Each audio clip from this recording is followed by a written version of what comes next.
오늘 말씀은 에베소 4장 1절에서 16절까지 우리 말씀을 가지고 우리가 함께 다루고자 합니다. 너희가 부르심 받은 일에 합당하게 행하라 라는 제목으로 말씀의 은혜를 받고자 합니다. 저는 이 말씀을 보면서 기독교인이 직업들 갖는 것에 대해서 무언가 정리해 볼 필요가 있겠다라는 생각을 하게 됩니다.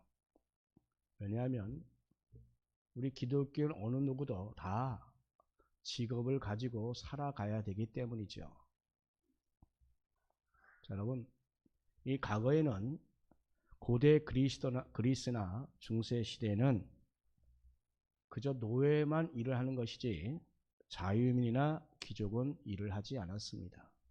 물론 가난한 자유민들은 정도는 아마 일을 했겠지만, 그러나 그 당시에 이 먹고 사는 일에 대해서는 정말 그 일을 한다는 것은 동물과 똑같은 수준이다라고 그렇게 여겼기 때문입니다. 그러나 그 반면에 정치를 하거나 위급할 때 또한 군사가 되어서 용맹히 싸우는 것을 의미하는 일로 또한 그들은 생각했던 것입니다. 자, 이렇게 먹고 살기 위해서 경작을 하거나 청소하거나 밥을 짓거나 또 물건을 만들거나 하는 이런 것들은 그저 동물과 같은 삶이다라고 그렇게 여겼던 것입니다. 그래서 되도록이면 일을 하지 않은 것이 정말로 인간다운 것이다 라고 그렇게 여기던 시대였습니다. 물론 중세 기독교 시대도 역시 그랬습니다. 자, 여러분, 우리가 잘 알고 있는 수도원도 따지고 보면 일에서 멀어져서 하나님을 관조하는 것을 최고의 삶으로 여겼기 때문에 나타난 그런 현상이 아닐까라고 생각합니다. 그러다가 르네상스 시대가 되어서 비로소 우리 인간이 일하는 것에 대한 그 가치를 부여하기 시작했습니다. 고대 그리스나 중세적 그 사고인 바로 동물이나 돼야 일하는 것이다 라고 생각된 그것에서 이제는 벗어나서 바로 이 르네상스 때부터는 바로 일하는 것이 동물과 구별된 것이다 라고 생각하기 시작했던 것입니다. 자, 바로 이것이 인간이 일하며 사는 것이 그래서 필수라라고 생각을 하게 됐죠. 그만큼 여기 일에 대해서 그래서 아주 중요하게 생각을 하게 된 것입니다. 종교개혁가인 그 누터나 칼빈은 서로 약간의 그러한 차이가 있겠습니다만, 그러나 기본적으로 이 중세적인 그 관념을 비판하면서 이 일에 대한 의미를 강조하는 것에 그들은 일치점을 가지고 있습니다. 누터는 어떤 신분에 처하든지 간에 그 신분에 사는 일은 바로 다 하나님의 부르심이다 라고 했습니다. 그래서 그는 이 고리대업이든 매춘부든 그러한 어떤 수도사를 제한 모든 직업들은 바로 일종의 전임 기독교 사역이다 라고까지 말할 정도입니다. 또한 칼빈은 모든 직업에 있어서 공동 선에 기여하는 한 그 직업이 아무리 비천하고 낮다 할지라도 그 직업 자체의 존엄성을 지닌 것으로 보았습니다. 이렇게 이 누터나 칼빈은 그 일에 대해서 바로 하나님의 부르심과 곧 소명으로 이해를 했던 것입니다. 그래서 오늘날 기독교가 일에 대해서 갖는 그 관점과 똑같습니다. 자, 여러분, 우리가 어떤 직업을 가지고 있든 간에 그 일은 다 하나님께서 부르신 그 자리임을 여러분 아셔야 합니다. 그래서 오늘 1절 보면 너희가 부르심을 받은 일에 합당하게 행하여 라고 했습니다. 자, 이렇게 이 기독교 철학에서의 그 일이란 바로 하나님의 부르심의 바로 소명으로 우리는 이해해야 합니다. 그러므로 우리는 이 세상에서 우리가 어떤 직업을 가지고 있든 그 자리에서 진짜 하나님께서 부르심에 우리는 합당한 삶을 살아야 할 것입니다. 그래서 우리는 이 직업이나 또는 이 일에 대하여 우리는 성경적으로 생각을 해 볼 필요가 있습니다. 자, 먼저 첫 번째로 하나님께서 우리를 부르신 그 소명은 참으로 다양합니다. 자, 부르심을 이야기할 때 핵심은 바로 하나님이 부르셨다라고 하는 것입니다. 1절에서 6절에 있는 이 말씀하는 것은 바로 부르시는 분은 하나님이시다. 만유의 아버지신 하나님께서 우리를 부르셨다라고 강조하고 있습니다. 여기서 이 소명이라고 이야기할 때 바로 주어가 누구냐 하는 것입니다. 바로 전능하신 하나님께서 우리를 부르셨다라고 하는 사실입니다. 그래서 이 소명이라는 말은 그 의미상 바로 사명이라는 말과 연결되는 것입니다. 그래서 하나님께서는 우리를 바로 어디에로 부르셨는지 또한 무엇으로 부르셨는지 우리는 분명히 인식하고 나아가시기를 주님의 이름으로 축원합니다. 자, 우리가 직업을 영어로 보게 되면 그것은 vocation이라고 하는 것입니다. 그 언어를 따지면 부르다라는 그 보카레라고 하는 데서 왔습니다. 그러니까 이 직업도 바로 소명과 같은 그런 의미가 담겨 있는 것입니다. 우리가 한자어로 직업의 그 직자는 뭐냐? 하늘에서 준 천직을 말합니다. 반면에 이 업이란 바로 먹고 살기 위해서 일하는 것을 말합니다. 사실 이 직과 업을 구분하는 것은 우리가 그런데 쉽지 않습니다. 그런데 중요한 것은 여기서 이 직업이라고 할 때 성경적 의미로 그대로 반영하는 그 천직이라고 하는 그 의미가 들어있는 것입니다. 자, 이렇게 우리가 일하는 그 일은 바로 우리의 선택으로 이루어지는 것이지만 그러나 여러분 본질적으로 생각해 보면 그것은 바로 하나님께서 우리를 바로 그 일을 위하여 부르셨다라는 사실인 것입니다. 그래서 기독교에서는 이 누터나 칼빈 이후에 이 직업과 소명을 붙여서 바로 직업소명설이라는 이야기를 합니다. 자, 우리가 어떤 직업을 가졌던 간에 하나님의 부르심을 받았다라고 하는 점을 우리는 분명히 기억하시기 바랍니다. 자, 그런데 여러분 하나님의 부르심, 그 소명은 참으로 다양합니다. 우리 7절에 있는 말씀 보면 각 사람에게 그리스도의 선물의 분량대로 은혜를 주셨나니 라고 했습니다. 즉 각 사람에게 정말 다르게 은혜 곧 은사를 주셨다라고 하는 말씀입니다. 자, 그러니까 받은 은사대로 그 재능이 다 다른 것입니다. 하나님께서 이렇게 저마다 그 다른 그런 재능을 주시면서 부르신 것입니다. 아멘. 자, 그리고 또한 각 사람들마다 다 부르셨기에 그러면 어떻게 되느냐 하는 것입니다. 11절에 나온 대로 어떤 사람은 사도로, 어떤 사람은 선지자로, 어떤 사람은 복음 전하는 자로, 어떤 사람은 목사와 교사로 삼으셨으니 라고 했습니다. 즉 말하자면 다양한 그런 소명이 있다라는 것입니다. 바로 이렇게 이 소명은 바로 여러 가지인 것입니다. 그런데 이 소명이 다양하다고 하는 점에서 우리가 한 가지 더 말씀을 드릴 것이 있다면 그것은 바로 또한 한 사람에게도 여러 소명이 있다는 것입니다. 쉽게 이야기하면 우리는 모두 다 누군가의 자녀로서 부름을 받았습니다. 그죠? 예. 그것도 역시 하나님의 부르심의 자리인 것입니다. 또한 우리는 결혼을 함으로 자녀를 낳는 그 순간 우리는 누군가의 부모로서 부름을 받은 것입니다. 바로 그 자리 역시 하나님이 부르신 것입니다. 그래서 우리는 정말 자녀로서의 그 역할을 또한 잘 감당해야 합니다. 또한 부모로서의 역할 역시 잘 감당해야 합니다. 그 자리는 우리 하나님께서 부르셨기 때문인 것입니다. 자, 저를 놓고 봐도 여러 소명이 있잖아요. 저는 여러분들의 목사로 부름받았습니다. 또 집에서는 아버지나 남편으로 또한 부름받았습니다. 자, 여기서 어떤 게 덜 중요하고 더 중요하다라고 우리가 말할 수 없어요. 바로 그 부르신 그 자리는 모두 다 하나님이 부르셨기 때문인 것입니다. 아멘. 자, 그리고 그 부르심 중에는 유급 소명도 있고 또한 무급 소명도 있습니다.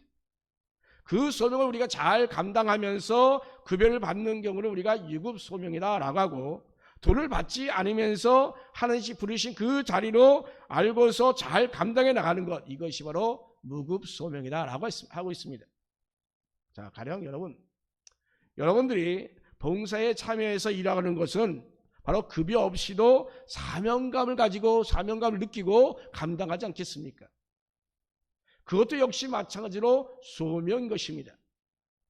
자, 여러분, 이 유급 소명이든 무급 소명이든 다 하나님께서 나를 바로 그 자리에 부르셨기 때문에 모두 다 소중하고 나름대로의 의미가 있는 것입니다. 자, 그런데 여러분,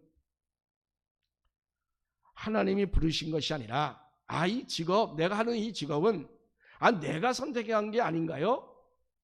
라고 말할 수도 있겠죠. 자, 그런다면 그것이 과연 소명으로 갈 수 있을까요? 이런 반문을 하는 사람도 있어요. 예, 그렇습니다. 여러분, 우리가 직업을 선택했다 할지라도 또는 그 선택의 여지 없이 어쩔 수 없이 하게 되는 그런 일도 우리가 있잖아요. 그죠? 예. 자, 그러면 그런 직업을 과연 소명이라고 할 수 있을까 하는 거예요. 그런 반문이에요. 지금 그렇게 물어보는 겁니다. 자, 여러분, 우리 하나님은 우리를 창조하셨을 뿐만 아니라 모든 것을 섭리하시는 여러분 하나님이심을 여러분 믿으시기 바랍니다. 그러므로 우리 하나님께서는 우리가 선택한 것도 우리 하나님께서 개입하셨습니다. 아멘. 결국 여러분, 하나님의 그 인도함 속에는 바로 우리가 선택하는 것도 들어있습니다. 그러므로 섭리하시는 그 하나님을 믿으면 우리가 바로 이 어떤 일을 선택하든지 간에 그 선택에서 그것을 우리가 감당하는 한 그 자리로 부름받았음을 여러분 절대 잊지 말기를 바랍니다. 우리의 소명은 다양하기에 우리가 또한 바뀔 수도 있을 것입니다. 그러나 여러분, 바꾸기 전에는 그 소명을 하나님께서 나에게 불러주셔서 이 자리에 있게 하심을 가지고 여러분 사명감으로 임할 수 있기를 간절히 바랍니다. 자, 이렇게 우리의 일이 하나님의 소명이라는 그 관점을 가지게 되면, 자, 우리가 어떤 일을 하든지 간에 그것을 결코 우리는 소홀히 여길 수가 없을 것입니다. 오늘 1절 말씀대로 우리가 부르심에 합당하게 행하여야 되기 때문인 것입니다. 아멘. 두 번째로, 소명의 핵심은 다른 사람을 사랑하고 섬기는 것입니다. 자, 여기서 이 소명의 뜻, 그것은 하나님이 부르셨다라고 하는 의미입니다. 자, 그러면 우리 하나님께서 왜 부르셨는지를 우리는 생각해 봐야 합니다. 종교개혁의 쌍두마차인 루터나 칼빈은 바로 이에 대해서 한결같이 같은 내용에 대해서 이야기합니다. 즉, 하나님의 부르심은 자기 자신의 이익을 위하여 일하게 하심이 아니라 다른 사람의 유익을 위하여 부르신 것이다라고 이렇게 말하고 있습니다. 즉, 다른 사람을 섬기게 하려고 부르셨다라고 하는 말입니다. 자, 우리가 직업을 갖는 그 이유를 우리가 뭐라고 이야기합니까? 여러분, 돈을 벌기 위해서 직업을 갖는다고 하죠. 자, 누구라도 이 세상에서 정말 이 경제적인 그 상을 벗어날 수 없기 때문에 우리는 그래서 돈을 벌기 위하여 일한다라고 하는 것 어느 누구도 부정할 수가 없을 것입니다. 직업의 그 엄만 이야기하자면 바로 vocation 아니라 잡이라고 놓고 이야기하면 아마 그렇게 얘기하는 것이 맞을지도 모릅니다. 그런데 여러분, 한번 우리가 생각해 봅시다. 우리가 성도가 아니라 어떤 경제적인 동물에 지나지 않게 된다는 사실을 우리는 알아야 합니다. 우리 하나님께서 우리에게 은사를 주신 이유가 과연 무엇이겠습니까? 자신의 이익을 구하라고 은사를 주셨나요? 아니에요, 아니에요. 그 은사를 받지 못한 사람의 그 부족한 부분을 바로 채워주라고 우리에게 은사를 주신 것입니다. 그러니까 나만을 위한 목적이 아니라 바로 다른 사람을 위한 그 이유가 있다라고 하는 사실입니다. 그래서 다른 일을 정말로 잘 섬기라고 나에게 은사를 주신 것입니다. 자, 오늘 본문은 여러 은사와 그 직임에 대해 이야기하면서 그렇게 은사와 직임을 주신 그 이유까지 잘 밝히고 있습니다. 자, 이는 성도를 온전하게 하여 봉사의 일을 하게 하며 그리스도의 몸을 세우려 하심이라. 아멘. 즉 말하자면 앞에서 사도, 선지자, 복음 전환자, 교사, 목사 그렇게 등을 세웠다라고 했습니다. 그런데 그렇게 세운 이유가 뭐냐 이거예요. 자기 자신을 위해서가 아니라 다른 사람, 곧 바로 성도를 온전하게 세우기 위함이다라고 하는 것입니다. 자기 이익을 위한 것이 아닙니다. 내가 돈을 잘 벌어서 잘 먹고 잘 살라고 우리를 부르신 것이 아니다라고 하는 것입니다.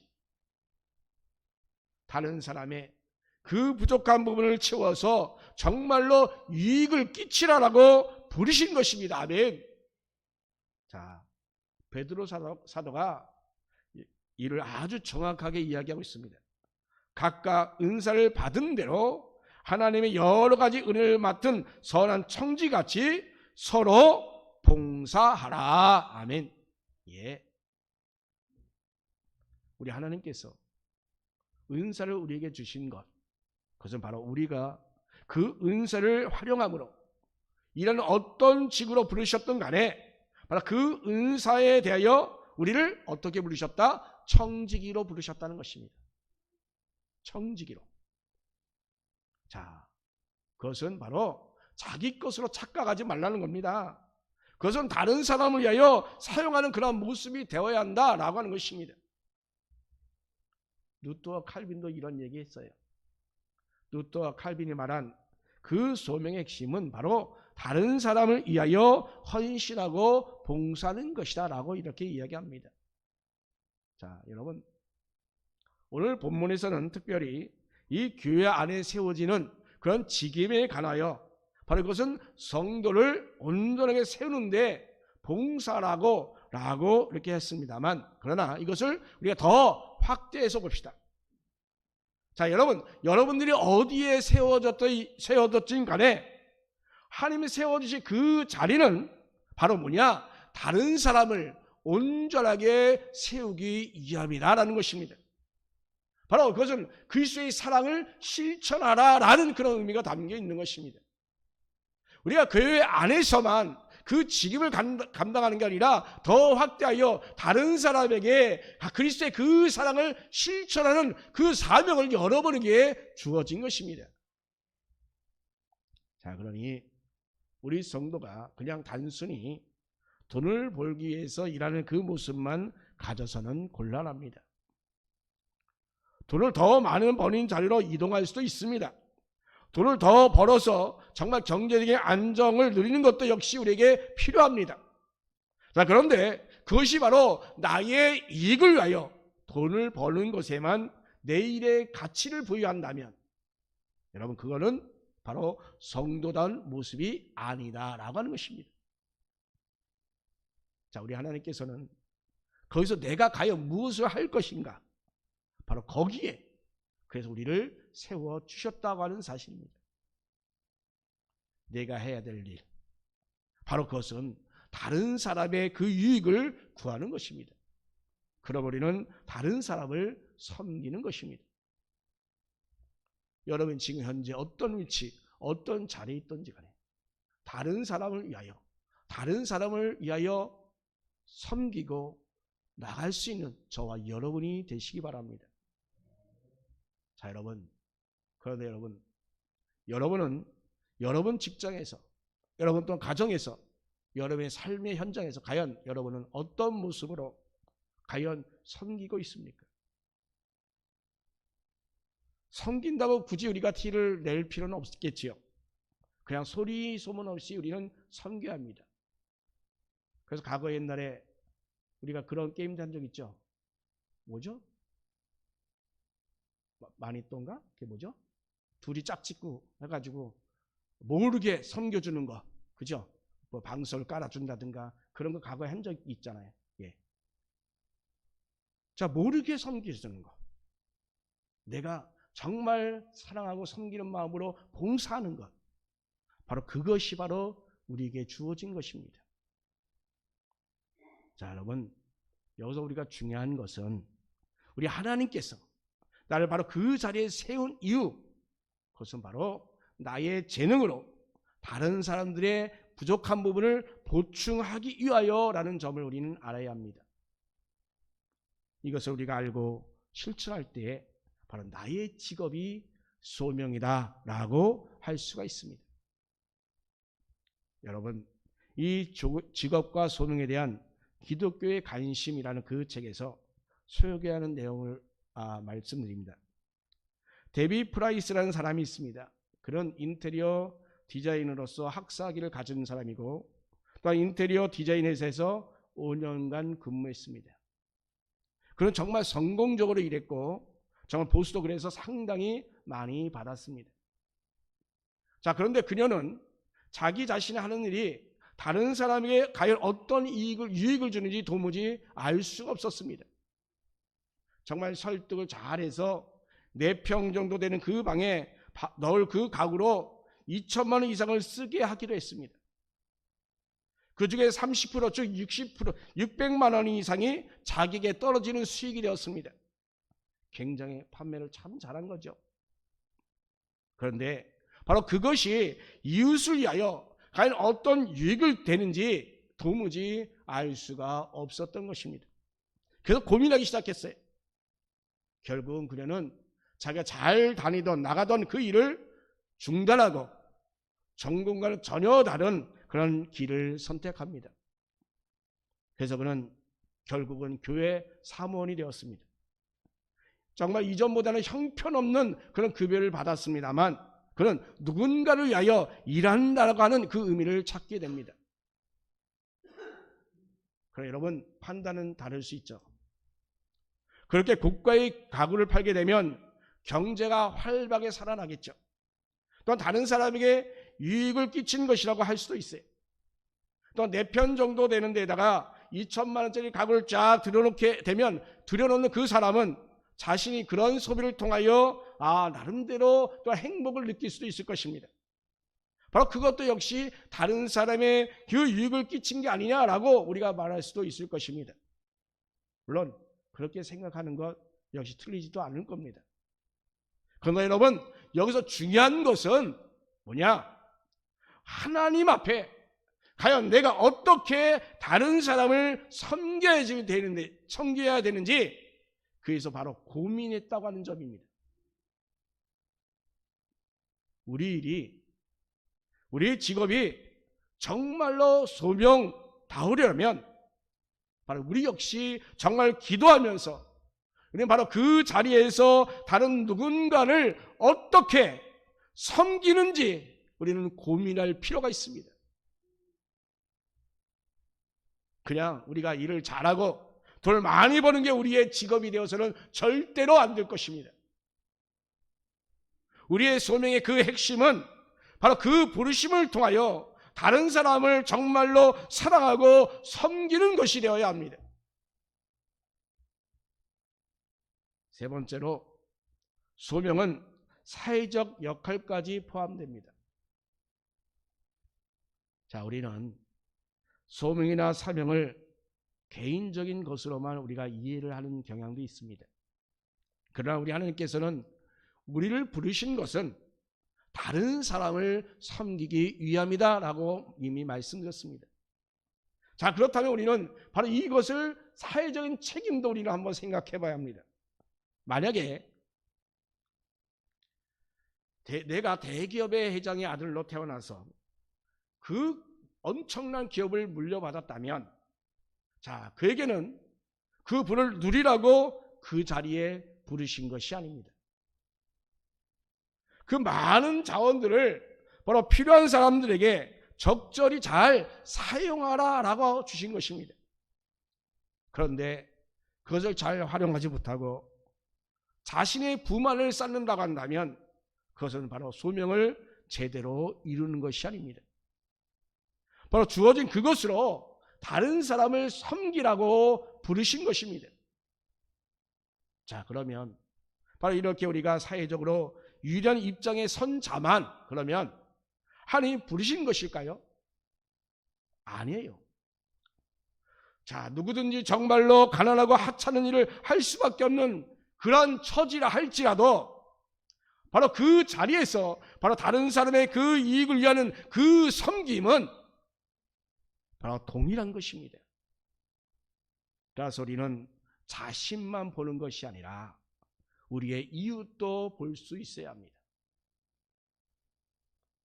11절 이후에 보면 우리를 몸으로 비유하고 말씀하고 있습니다. 그 절정은 15절 말씀이에요. 오직 사랑 안에서 참된 것을 하여 범사에 그에게 잘할지니 그의 머리는 곧 그리스도라. 아멘. 자, 교회를 이야기하는 겁니다. 그런데 이것은 교회만 이야기하는 것이 아닙니다. 우리는 이 세상에서, 이 사회에서 어떤 유기체가 되어서 나를 불러주신 그 자리에 바로 우리는 다른 사람을 정말 잘 섬김으로 이 사회라고 하는 이 몸이 정말로 건강하게 세워지도록 해야 할 것입니다. 그래서 우리가 여러분 직업을 선택할 때 그저 단순히 어떤 경제적인 이익만이 아니라 여러분 그 직업이 사회에 기여하는 그 부분도 우리는 고려할 필요가 있습니다. 어떤 생산적인 일이라고 한다면 바로 그것이 공공선에 기여하는 일이 아니라고 한다면 그것을 하느님이 부르신 자리라고 우리는 결코 말할 수가 없습니다. 바로 우리 성도는 직업을 그냥 단순히 돈 버는 그것으로 여길 것이 아니라 하나님이 부르시는 그 부르심으로 바로 곧 소명으로 봐야 될 것입니다. 자, 우리는 그래서 여러분이 하는 그런 일들을 통해서 바로 누군가를 섬기게 하려고 부르신 것입니다. 직장이면 직장에서, 사업장이면 사업장에서, 아니면 여러분 가족이면 가족에서, 가정에서, 여러분의 삶의 현장에서 여러분을 부르신 이유가 분명히 있습니다. 그게 뭐예요? 바로 다른 사람을 섬기라고 부르셨습니다. 바로 우리의 삶의 그 모든 현장 속에서 여러분의 그 헌신과 그 실천으로 바로 이 사회가 건강해서도록 여러분을 부르신 것입니다. 그 부르심에 정말로 합당하게 설 수 있는 여러분 되시기를 예수님의 이름으로 축원합니다.